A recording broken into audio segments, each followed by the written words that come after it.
The book of Shemot opens with the first phenomenon of anti-Semitism that we find in the Torah. It is not a hatred directed at an individual, it is a hatred directed to an entire people. Paro says, behold, the people are more numerous than us, they will join our enemies, they will leave the land. There's probably a subtext that they will drive us from the land. And what that is a taking of one's fears and projecting it on the other, and seeing the other as dangerous. And that is, of course, something applied to a whole people, is at a core of hatred of the people, in this case, anti-Semitism. And that one of the things that made that possible was the fact that there actually was this people living separate, where they lived in the land of Goshen. Now that was necessary for them to sustain themselves and grow as a people. And I'm not saying that that's wrong, but it also allowed the othering to occur.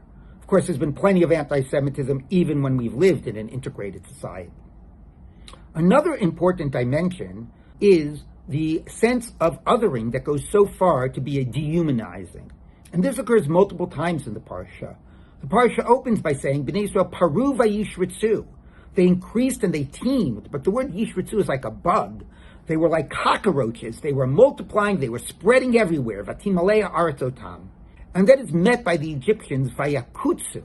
They were disgusted. They saw them as not fully human. It was like cockroaches, and they were just repulsed. And the midwives say to Pharaoh, they say, we can't do your edict. Why? Ki chayotena. Because these women are like animals. They give birth in the field all by themselves, just like animals do. They don't need midwives. And Paro was able to hear that because of the degree to which they had been othered. Was able to take fears and imagination, no matter how irrational, and place it on the other. And I think that this gives us insight to how we've suffered. But a question we also have to ask ourselves is, do we do this to others? How much does the modern Orthodox community, the non-Orthodox communities, do this to the Haredim?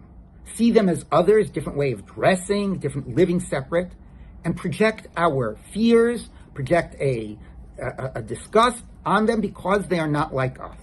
And it also happens in the context of race, that when people are not in our community and they're different from us, then how do we project fears and othering on them? So I think one of the lessons we can learn from Paro and from our own history are the dangers not just of anti-Semitism, but the dangers that come from othering.